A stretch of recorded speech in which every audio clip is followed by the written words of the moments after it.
So it's specific, measurable, achievable, relevant and time-bound. And if it meets all those 5 criteria, you know it's a proper goal and it's a goal you can work towards. Now, once you've done that, one of the best ways you can turbocharge your chances of success with this is to actually visualise not the goal itself, but what it will feel like when you achieve it. What it's going to feel like, what the consequences of achieving it, what they're going to mean to you, how you're going to feel in here. And you're going to create affirmations around that. Now, I know you've heard all this sort of stuff before and it might sound airy-fairy and so on and so forth, but believe me, it works. I can point to a very particular example in my own life.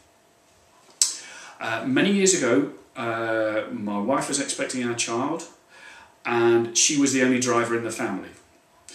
And we live many miles away from the nearest hospital. There's no public transport in the village that would take us there. So I suddenly realised, heck, I've been riding around on a motorcycle. I can't take my heavily pregnant wife in labour to the hospital on a motorcycle. I've got to learn to drive. So it's pretty specific. It's pretty measurable. You know, you pass your test or you don't pass your test. It's achievable. Lots of other people drive. Extremely relevant for me. And time-bound. I'd got less than 9 months in which to achieve that objective. But I knew that I'd got to do it. So what did I do? I visualised the feeling of driving a car on my own. Okay, I know I was late in life doing that, but I visualised the feeling of what it would be like to drive a car through the country lanes around here and having that freedom, not to be freezing cold in the wet on my motorcycle, but to be nice and snug and warm in the car, enjoying the countryside. And every night and every morning I reaffirm that feeling to myself, saying I love the freedom, the feeling of freedom I get from driving around the country lanes in my own car. So it's talking in the present tense, talking in very positive terms about that objective. I wasn't saying I love having passed my test, I love being able to drive it, but I love the feeling of freedom that I'm getting from driving around these country lanes. And I would repeat that every morning to myself in the bathroom mirror. It seems a bit embarrassing, I know, but you have to speak it out loud. So I'd speak it out every morning for 3 times, repeat each one 3 times in the morning, and the same at night before I went to bed. And if I found time during the day, that would be great as well. There are other affirmations that I use in other things that could be brought into conversation during the day. So all the time, if you're reinforcing that, your subconscious, because what you're doing is, in speaking it out loud, your subconscious is hearing that. And your subconscious is incapable of making any value judgment.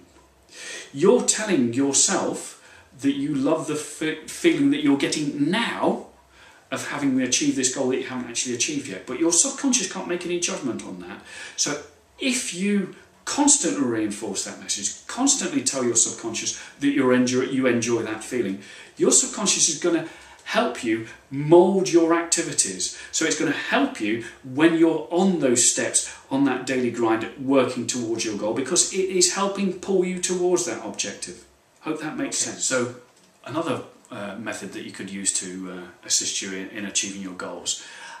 You may have heard of Daruma dolls, or sometimes called Dharma dolls.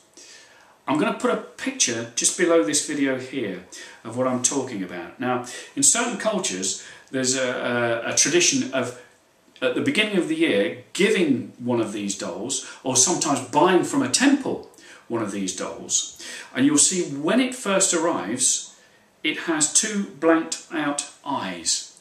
So it's quite blind.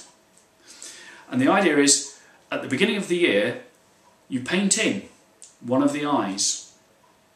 And you stand the doll somewhere where you're going to see it regularly. And more to the point, he's going to be keeping his one eye on you. And what you do is you tie that in to the achieving of a goal. You say, right, I'm going to paint one eye in now, and the other eye doesn't get painted in until I've achieved the goal. And so you've got this little doll reminding you constantly, have you worked towards your goal? Have you worked towards your goal? Have you worked towards your goal? And only when you have can you paint in the other eye? So that's a fantastic reminder. Now, I quite often have little stickers of these photographs and put them on the bathroom mirror and paint them in, paint the eye in.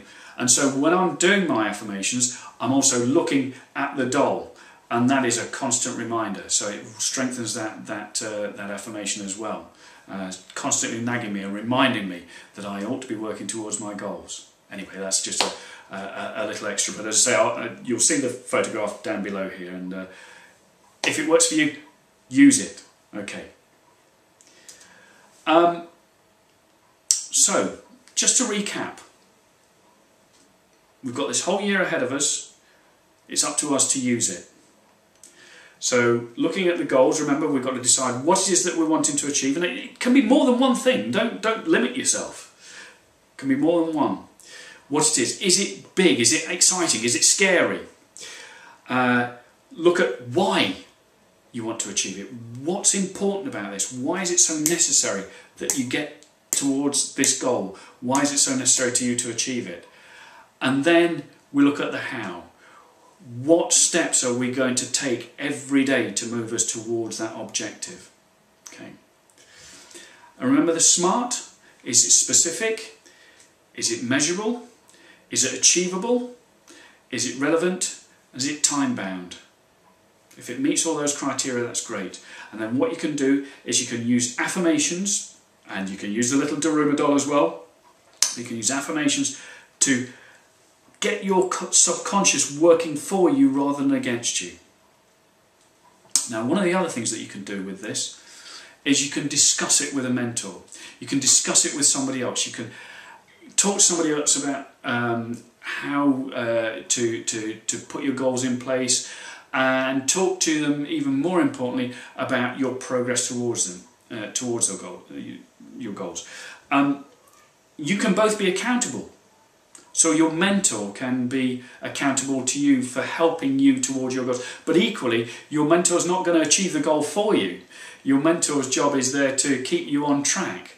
So you can say, right, okay, you can talk to your mentor once a week, once a month or whatever, but you can say, right, by this time, by the next meeting, I will have moved this much further, and set yourself something again that's measurable. By the next time we speak, I will have moved this much further towards my goal. And that will help draw you on. Now, if you haven't got a mentor, if you've got nobody you can talk to about it, call us. We'd be delighted to talk to you about it. You'll find on our contact page all our contact details. So anyway, I'll leave that to you. Enjoy this year. I really hope it brings you everything you so thoroughly deserve, but you've got to work towards it. Okay? See you soon. Cheers. Bye-bye.